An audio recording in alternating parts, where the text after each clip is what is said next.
কি করছেন? এত জোরে করলে হবে? আমার লাগছে তো। কি করব আজ?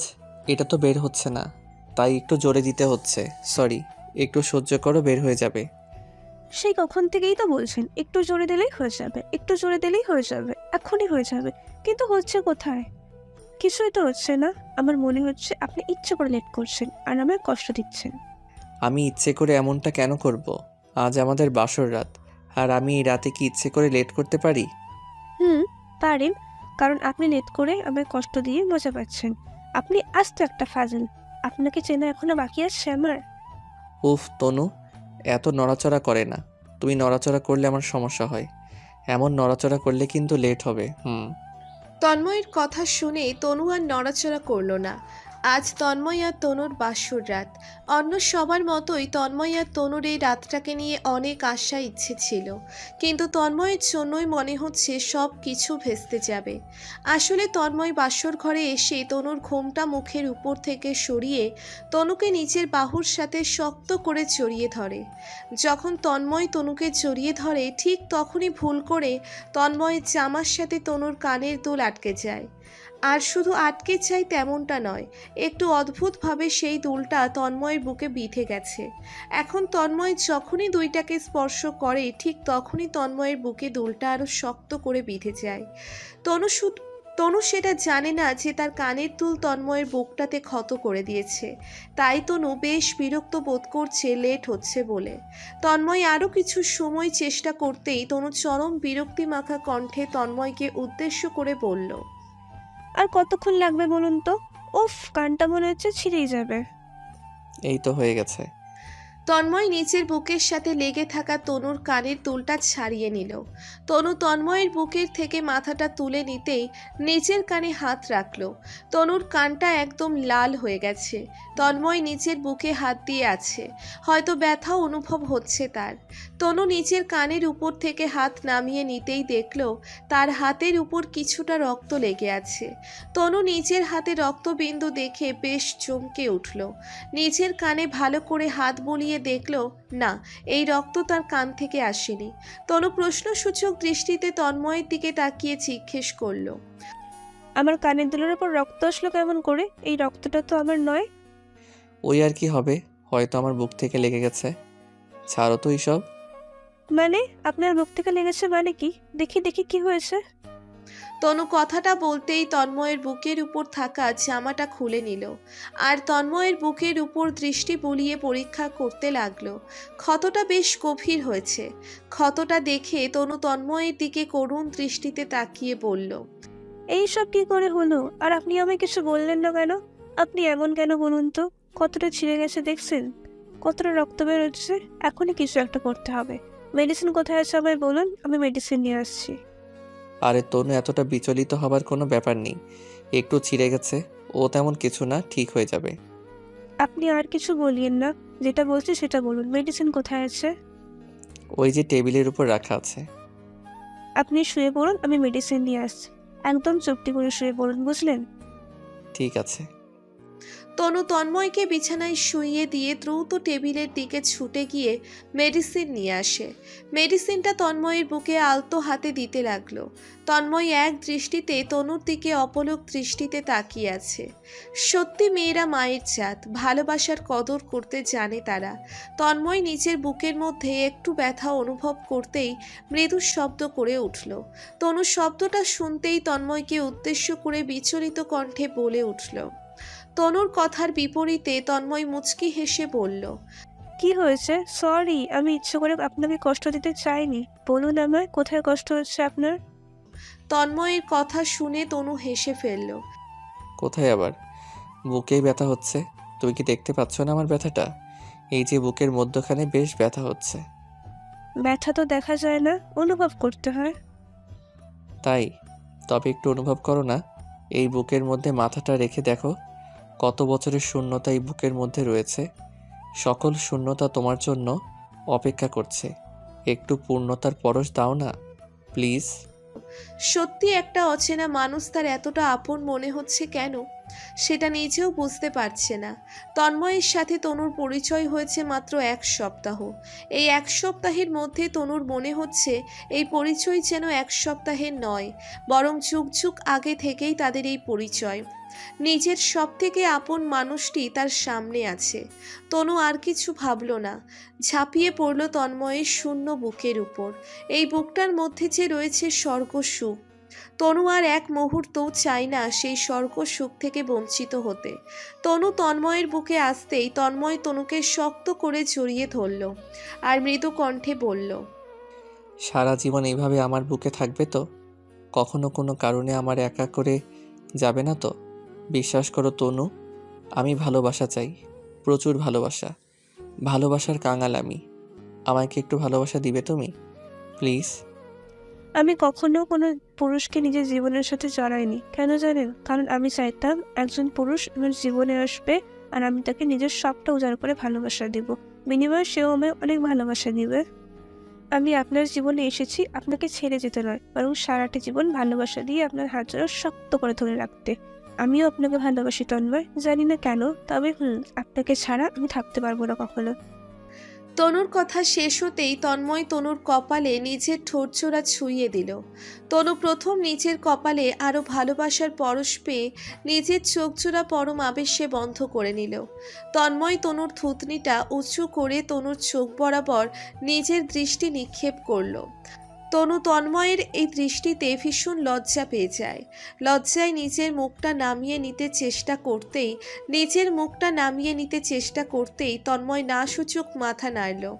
তনু তন্ময়ের ওই নেশাক্ত চোখজোড়া বরাবর নিজের দৃষ্টি রেখে তন্ময়ের চোখের অব্যক্ত ভাষা পড়ার চেষ্টা করতে লাগলো।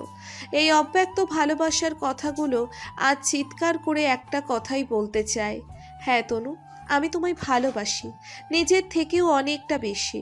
আমার সেই ভালোবাসা আজ পূর্ণতা পেতে চাই। তনু তন্ময়ের চোখ বরাবর দৃষ্টিপাত করে মুচকি হেসে ফেলল। ভালোবাসা বুঝি এমনই হয়? তন্ময় তনুর ঠোঁটের কোণে হাসির রেখা দেখে নিজেকে আর সামলাতে পারল না। পরম আবেশে তনুর গোলাপি ঠোঁটজোড়া নিজের দখলে পরম যত্নে নিয়ে নিল। তনু তন্ময়ের ঠোঁটের আবেশ পেতেই নিজের শুকনো ঠোঁটজোড়া তন্ময়ের ঠোঁটের সাথে লেপ্টে দিয়ে ভিজিয়ে নিতে লাগলো। দুজন সমানভাবে একে অপরের মধ্যে হারিয়ে গেল। সকাল হতেই তন্ময় নিজের বুকে অনুভব করল কেউ একজন শুয়ে আছে। তন্ময় চোখের পাতা ধীরে খুলতেই দেখতে পেল তার প্রিয়তমা তনু তার বুকে শুয়ে আছে। তনু এতটা শক্ত করে তন্ময়কে জড়িয়ে রেখেছে যে মনে হচ্ছে হয়তো তার থেকে কেউ তন্ময়কে ছিনিয়ে নিতে চায়, আর তন্ময় যেন হারিয়ে না যায়। তাই তনু এতটা শক্ত করে জড়িয়ে ধরে নিজের কাছে আগলে রাখতে চাইছে। তন্ময় তনুর কপালে আলতো করে নিজের ঠোঁট ছুঁয়ে দিতেই তনু মৃদু কেঁপে উঠল। তন্ময় এক দৃষ্টিতে তনুর ঘুমন্ত চেহারাটার দিকে অপলক দৃষ্টিতে তাকিয়ে রইল। সত্যিই কি মেয়েরা ঘুমালে তাদেরকে পরীর মতো সুন্দরী লাগে, নাকি তনুই এমন একজন যাকে ঘুমন্ত অবস্থায় একদম একটি পরীর মতো লাগছে? তন্ময়ের বিষয়টা বোধগম্য হলো না। তন্ময় তনুর পিঠে আলতো করে হাত বুলিয়ে দিতে দিতে নিজের হাতটা তনুর কোমর পর্যন্ত নিয়ে এলো। আলতো হাতের মৃদু স্পর্শ তনুর কোমরে পড়তেই তনুর শরীরের মধ্যে অদ্ভুত এক শিহরণ খেলে যায়। তনু দ্বিতীয়বার কেঁপে উঠল। তন্ময় তনুর মুখের উপর উড়ে আসা এলোমেলো চুলগুলো ঠিক করে দিল। তনুর ঘুমের মধ্যেই ভেঙে গেছে। তনু নিজের চোখজোড়া খুলে তন্ময়কে নিচের দিকে এমন এক দৃষ্টিতে তাকিয়ে থাকতে দেখে বলতে লাগলো, কি গো, কখন উঠেছো? আবার ডাকলে না কেন? সারাদিন তো ধকল গেছে, তাই ডাকিনি। ভাবলাম একটু ঘুমিয়ে নাও তুমি। তাই? সারাদিন ধকল গেছে আর রাতে বুঝি যায়নি? আমার পুরো শরীর ব্যথা হয়ে গেছে, উফ। আরে কি বলো, সারা রাত তো পড়ে পড়ে ঘুমিয়েছ, শরীর ব্যথা হলো কেমন করে?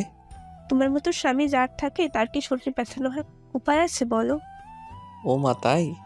সত্যি ব্যথা করছে? আসো, কাছে আসো, ব্যথা কমিয়ে দেই। সেটা কেমন করে? ব্যথা কি করে কমাবে তুমি? আমি তো তোমার কাছেই আছি। আরে জানো না, বিষে বিষক হয়। ব্যথা যেমন করে হয়েছে ঠিক তেমন করেই ব্যথা কমানো যাবে। তন্ময় কথাটা বলতে বলতেই তনুর কোমর ধরে টেনে তনুকে আরও একটু উপরে নিয়ে আসে।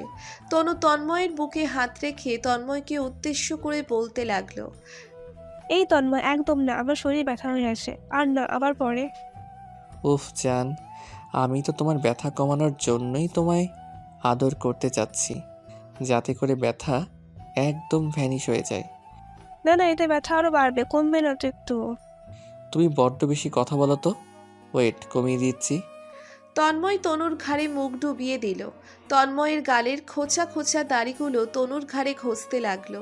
এই দাড়িগুলোর খোঁচাই তনু বারবার কেঁপে উঠতে থাকলো। তন্ময় এই কম্পনে নিজের মনের মধ্যে এই অদ্ভুত শিহরণ অনুভব করে।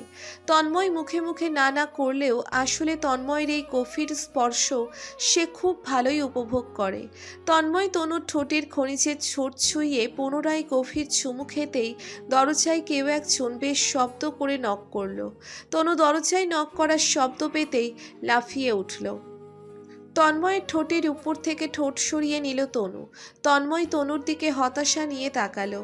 তনু তন্ময়ের এমন হতাশা ভরা দৃষ্টি দেখে হেসে ফেলল।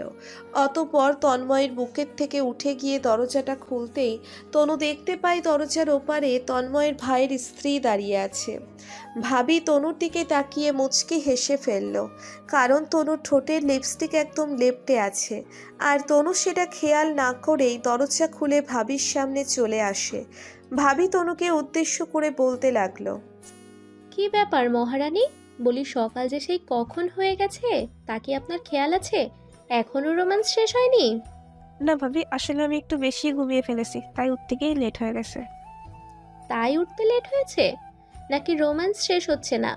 তবে সত্যি বলতে আমার দেওর জি বেশি ভালো না, যে তোমার আদর করার সময় কিপটেমি করবে। ওর জন্যও তোমার লেট হয়ে গেছে।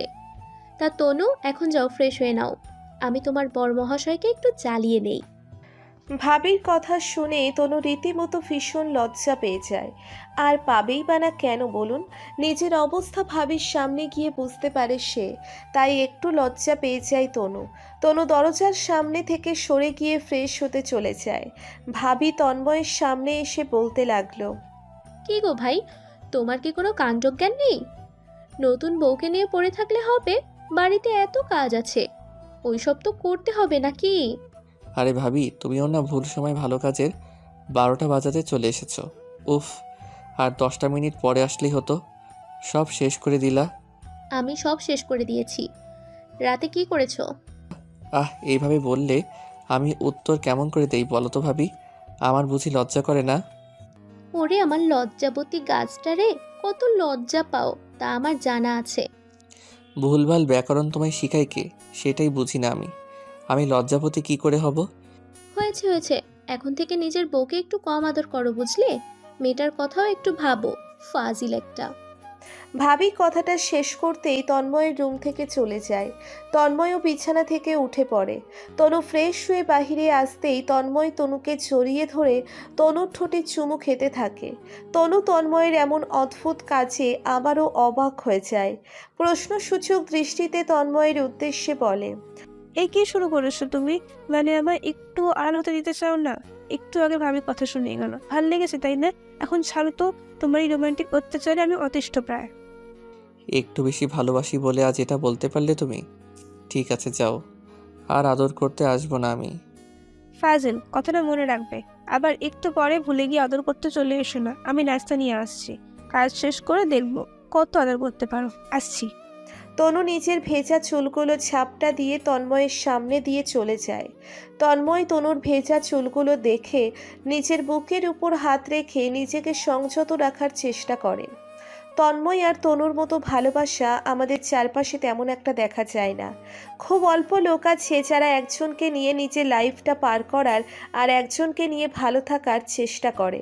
পরক্রিয়া দিন দিন বেড়ে চলেছে, তার করুণ অসন্তুষ্ট। নিজের স্বামী বা নিজের স্ত্রীর প্রতি চরম বিরক্তির বহিঃপ্রকাশ হলো পরক্রিয়া। তার ফলাফল ভালো কিছু নয়। একে আসক্ত হয়ে একজনের মায়ায় পড়ে থাকার মতো ভালো থাকা পৃথিবীতে আর দুটি হতে পারে না। তন্ময় আর তনুর জন্য দোয়া করবেন, তারা যেন সব সময় একে অপরের প্রতিবিম্ব হয়ে থাকতে পারে।